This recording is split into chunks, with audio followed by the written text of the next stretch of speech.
Welcome to this episode of our program Arab Affairs. As usual, we will be discussing an Arab important file. Today we'll be speaking about the Egyptian foreign policy in light of the Arab relationship. Libya, the Palestinian-Israeli talks, the Palestinian reconciliation, the Libyan developments, all that were part of prior files that were tackled particularly during the past week, where a foreign ministers meeting on the Palestinian issue was held on the request of Egypt and Jordan, where the Libyan constitutional track was being followed in a meeting here in Egypt. I mean, many developments have been taking place, and Egypt was very much keen to follow up with each and every development in the region. The president has been holding a number of meetings with a number of Arab high-ranking officials here in Egypt, and has been holding a number of phone calls with the Palestinian president, the Libyan new head of the Presidential Council, and the Libyan head of the government. We'll be speaking about the Egyptian Arab policy, or the files on the Egyptian policy. We'll be speaking about that in our episode. Before we delve into our discussion, first let's have a quick look on the Arab news that took place during this week, and we'll come back for more discussion.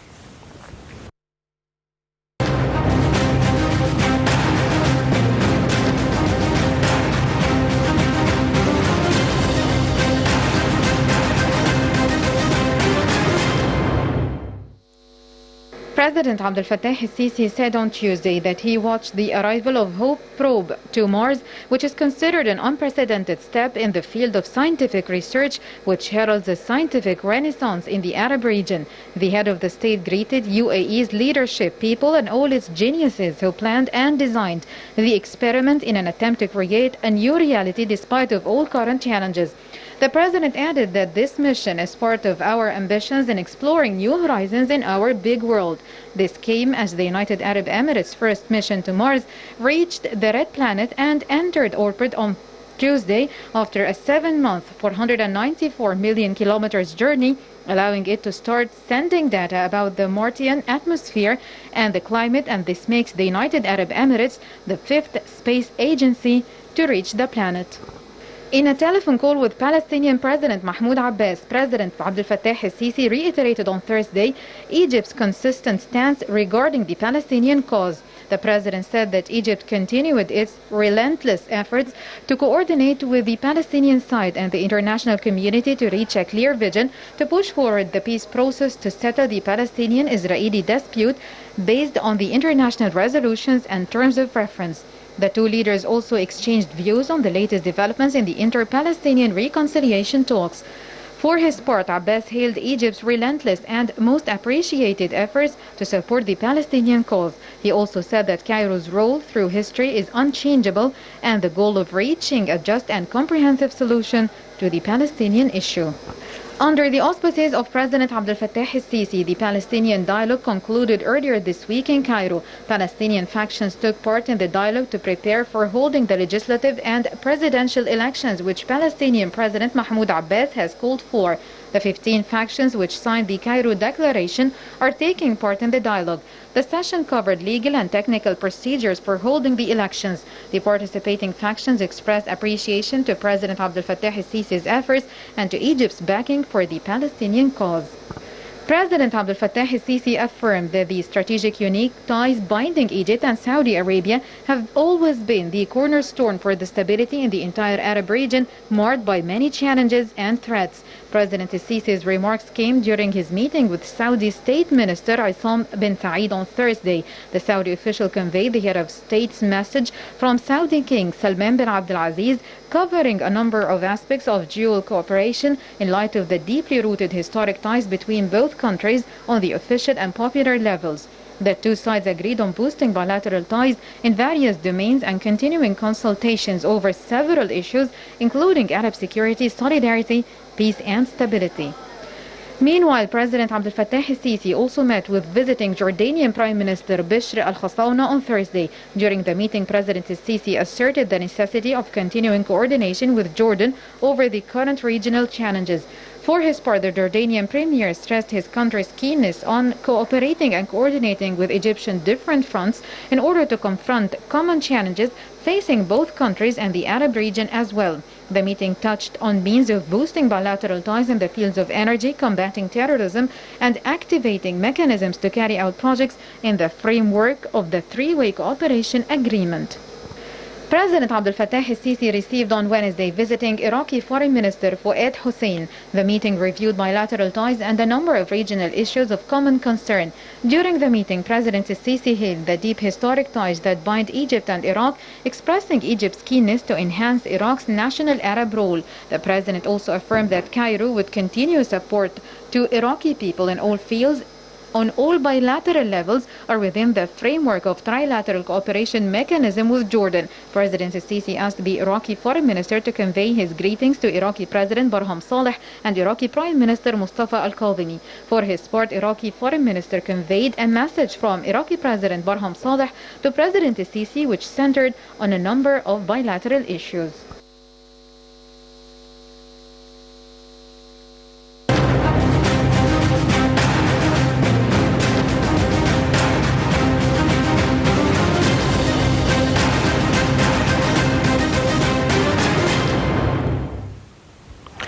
Right, welcome back. And on the Libyan track, particularly, Egypt has been so keen to follow up with the development. Egypt considers Libya its Western national and strategic security. Egypt also has been trying its best for all the Libyan parties to get in serious talks and to reach a comprehensive political settlement and agreements and new elections. The first thing the president made for greeting the Libyan developments was his call, or two calls, to the new president of the new presidential council, Libyan Presidential Council, and the new Libyan Prime Minister. We'll be speaking and discussing the whole Arab files just after this very quick report.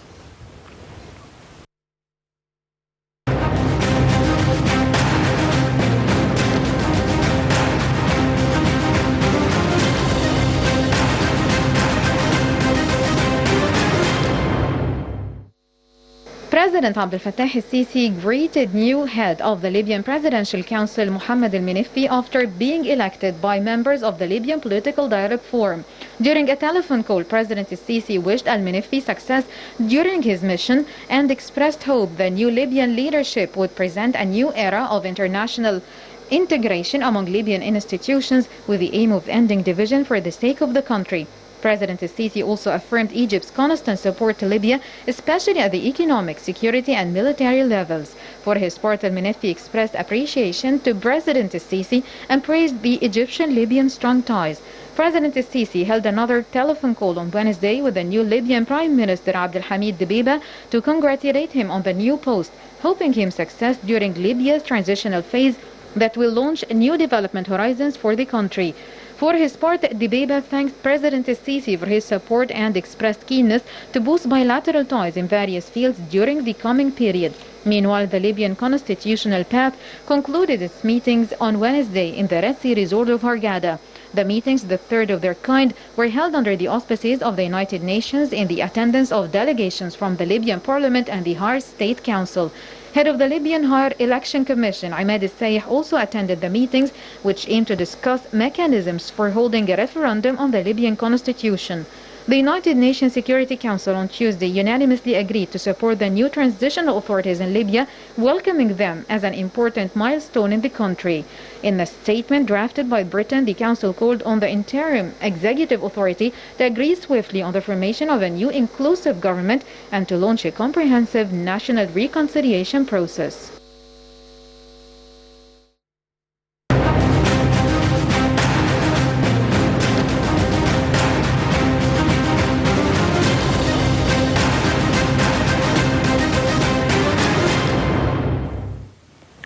Welcome back, and to highlight the developments that are occurring in the Arab region and the Egyptian pivotal role, we have with us over the phone Ambassador Hussein Hariri, former Assistant Foreign Minister. Thank you so much for being with us. It's my pleasure, madam. Thank you so much. And Egypt has been witnessing a number of important meetings that have been taking place. The President himself was keen to follow up with several developments in the Arab files. If we start with the Palestinian cause, and the latest was a phone call between President Sisi and the Palestinian president that were preceded by a number of developments. Your reading to the Palestinian developments so far? Well, lately, Cairo hosted what's called the Palestinian National Dialogue, where 16 Palestinian factions or groups got together to discuss the upcoming elections, general elections, presidential elections, and the elections of the Palestinian National Council that are scheduled to take place in May, July, and August of this year. And fortunately, they successfully agreed on modalities of holding these elections. And in the meantime, the Egyptian government has called for another round of talks in the context of this Palestinian inter-Palestinian dialogue to take place sometime next month. And the phone call between President Sisi and the Palestinian chairman of the Palestinian Authority has come in the wake of this dialogue. And I guess I presume that in this phone call, the Egyptian president stressed the importance of unifying the Palestinian Authority with Hamas on the one hand, and on the other hand, to hold the elections and respect the agreement reached in the first round of the inter-Palestinian National Dialogue this month in Cairo.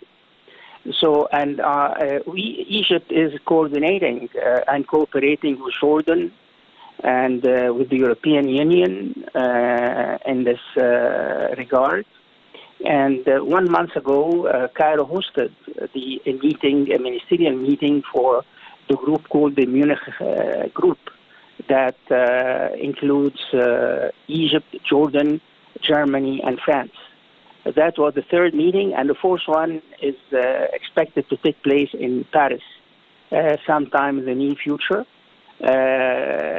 So Egypt is moving, is really coordinating, cooperating with the Palestinians, with Arab countries, with the Europeans, in order to give a push to the Palestinian problem and bring about the resumption of peace talks between the Palestinians and the Israelis. And I guess the major thrust of the Egyptian diplomacy these days is really to take advantage of the recent positive changes in the international and regional scene and make sure that a certain progress will take place in the Palestinian issue. Having said that, of course, Egypt is aware that the Israelis will hold their fourth election in less than 2 years next March. And hopefully the new Israeli government that will come out of these elections would be more responsive to international Arab and United Nations calls for the resumption of peace negotiations between the Palestinians and the Israelis. You respectively said Egypt has been working on 2 tracks for the Palestinian cause. One is the reconciliation among its factions or all the Palestinian concerned parties, and the other is preparing the ground for resuming peace negotiations with the Israeli side. Why are we, or why is Egypt is very much in hurry to prepare the ground for both tracks, particularly at this very particular stage. Does this, I mean, definitely Egypt has been always keen on the Palestinian cause, but does this have to do with the international developments? Does this have to do with the regional changes? Why or how do you view the timing of such movements? Well, in principle, Egypt has always maintained that in order to restore security and stability in the Middle East, it is indispensable to find a diplomatic and political solution to the Palestinian problem. That is as a matter of principle.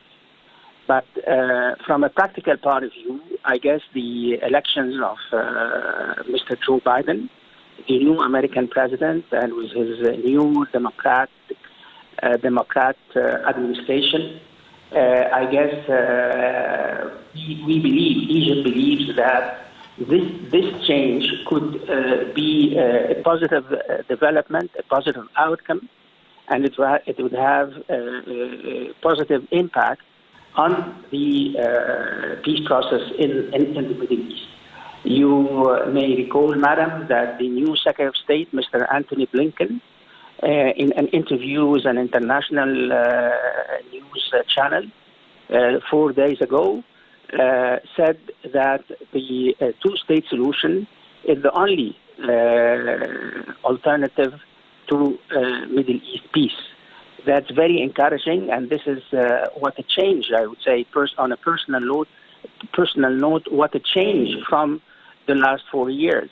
And 1 year ago, as you may remember, Madam, 1 year ago, the former American administration unveiled a peace plan between commas that was not conducive, or that was considered to be a non-starter from a Palestinian and an Arab, and I would say an Egyptian point of view. But now, with the coming of the new administration, with the new positions of the new administration, not only vis-à-vis the Palestinian problem, Palestinian question, but vis-à-vis a host of other problems in the Middle East, I guess the context, the regional context now, in light of this development, it is more right to resumption of negotiations. And we've heard the new administration, the new American administration, speaking about the final status talks. So we had never heard the former American administration speaking about the final status talks. The Trump administration wanted to impose a completely an Israeli peace plan on the Palestinians, on the Arab world. So now Egypt is trying has taken stock of these developments and is trying hard with the Palestinians, with the Arabs, with the Europeans, and sooner than later, hopefully with the new American administration, to push in this direction. And I fully agree with Mr. Antony Blinken, the American Secretary of State, when he said the two-state solution is the only viable alternative to the Middle East process. It was always a part of the UN Charter itself. I mean, I beg your pardon, ma'am? It was always part of the UN Charter.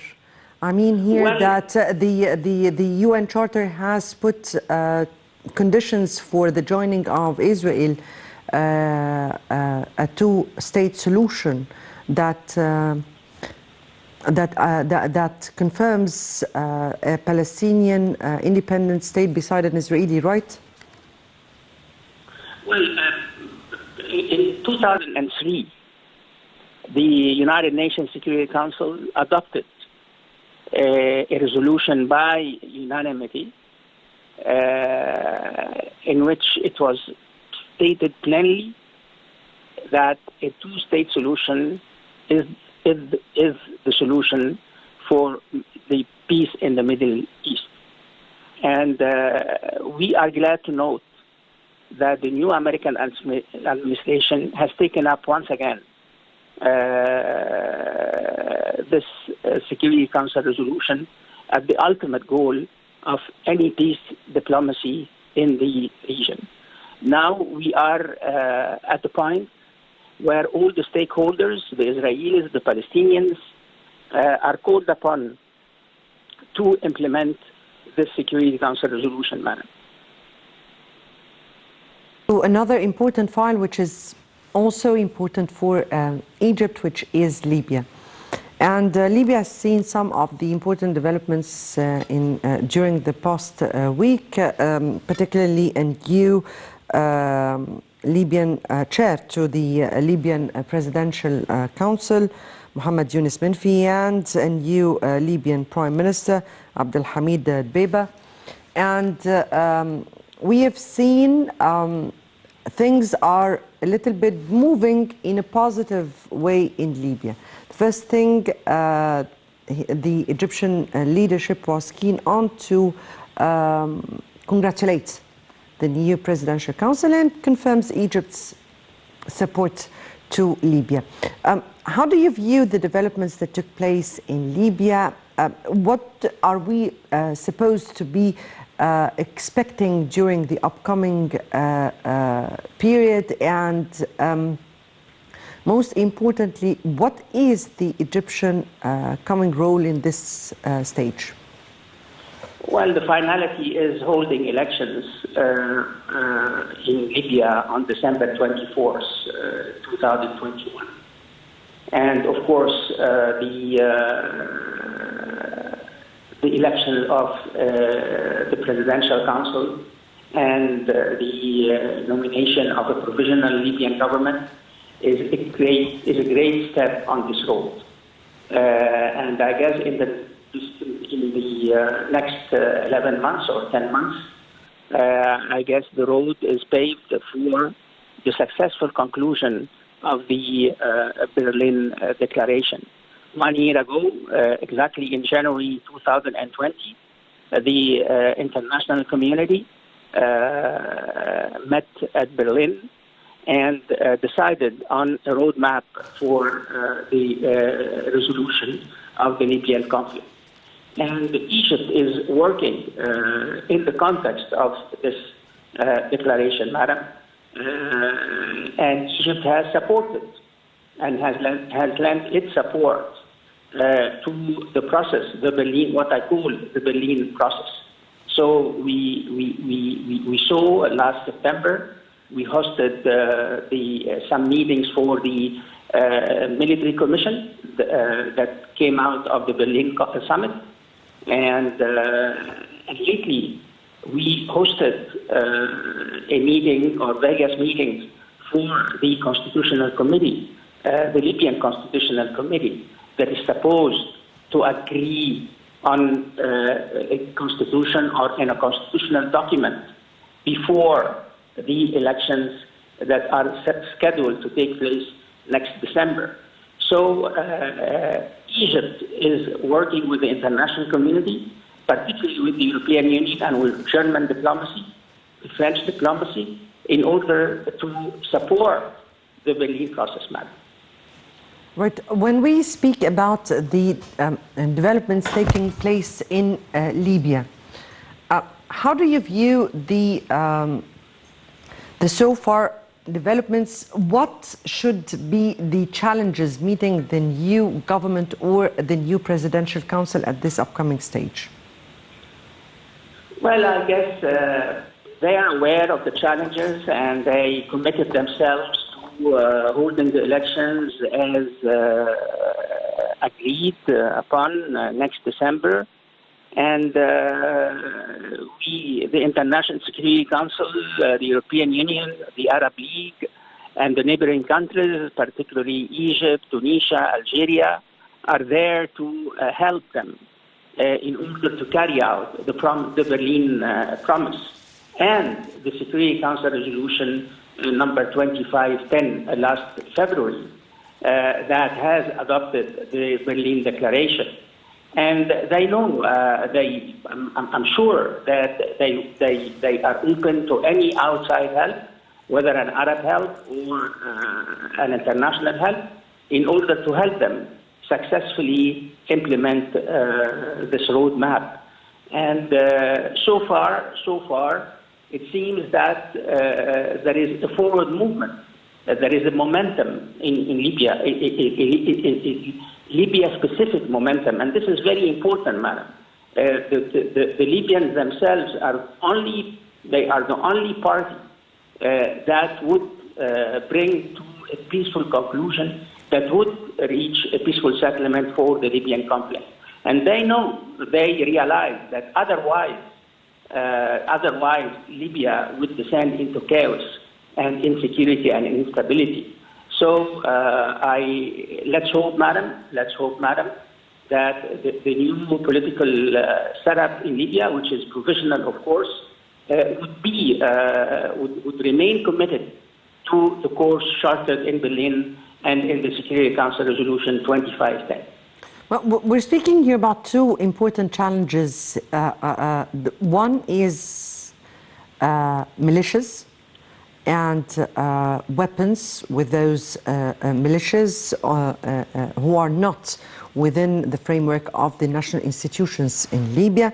And we're speaking about another very important challenge, which is the foreign interference that is represented in Turkey. So how do you view those two challenges, and what should be a role played by the Arab sides, the Arab concerned sides, that is also beside Egypt?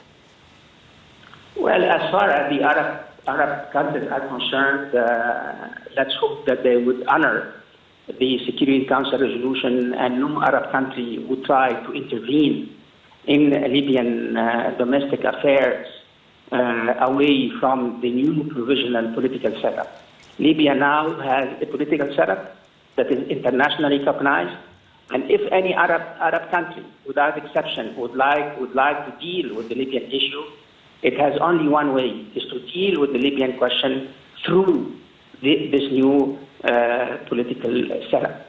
On the other hand, as far as the 2 points or the two questions that you have just raised, madam, and rightly so, I think that we should stress,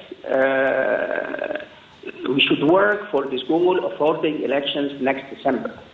And we should pursue, and we should help the Libyans reach an agreement on this constitutional document that would underpin the elections and would underpin the new political system that would come out of these elections, that we hope that they would be fair and free and under United Nations supervision. I guess the question of militias and foreign intervention in Libya, these now have become minor issues, and the road now is quite clear. There is a roadmap, there is a provisional presidential council, there is a provisional government that's supposed to unify the major political, economic institutions. And let's hope that they would unify the Libyan armed forces, that we in the next few months will be dealing with only one Libyan army, not an army in Tripoli and an army in Tobruk and Benghazi. And we have to work closely hand in hand with the provisional government in Libya in order to achieve these goals. Once achieved, I guess the question of militias, we leave it to the Libyan government, to the provisional Libyan government to deal with, madam. Bazaridi, finally here, let me broach the issue of integration and unity. Starting this year, we have seen lots and lots of movements, calls sent, coordination, consultation among the Arab leaders. Egypt was always keen to hold such forums, we've just seen during the past, only throughout the past week, we've seen the president holding meetings with the Prime Minister of Jordan. We have seen him holding meetings with the Iraqi Foreign Minister, calling, as I said, the new chair of the Libyan Presidential Council and the new Libyan Prime Minister, holding talks with or receiving a high-ranking Saudi official where he delivered a message from King Salman. I mean, here, non-stop Arab meetings or calls or coordination. How do you view the importance of such moves at this very particular time? Why is unity a very persisting demand now? Well, from a diplomatic point of view, madam, it's only normal that Cairo witnesses such comings and goings of senior Arab officials.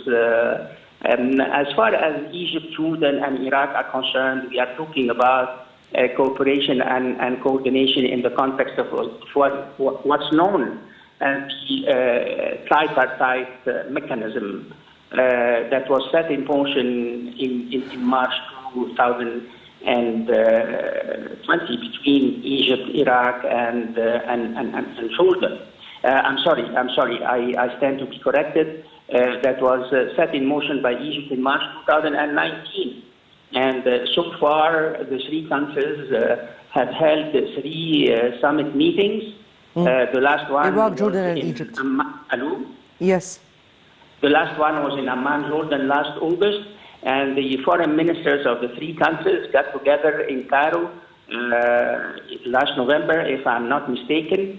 And so there is a certain kind of momentum as far as cooperation, coordination, joint ventures among the three countries. And this is very, very, very good. As far as contacts between Egypt and Saudi Arabia, it's only normal, the two countries being leading the Arab powers, and in view of the latest developments in the United States and the new vision, the new American vision with regard to certain key issues in the Middle East, it's only normal for the Saudis and the Egyptians to get together and coordinate their policies or at least to exchange views of how to deal with the consequences of the new American vision and the new American approach to the area. Right. Ambassador Hussein Hariri, former Assistant Foreign Minister, thank you so much for being with us. Our time has run out. It's my pleasure, madam. Thank you so much. Thank you. And dear viewers, thanks for watching. Next Saturday will be another important Arab file. Until then, it's goodbye.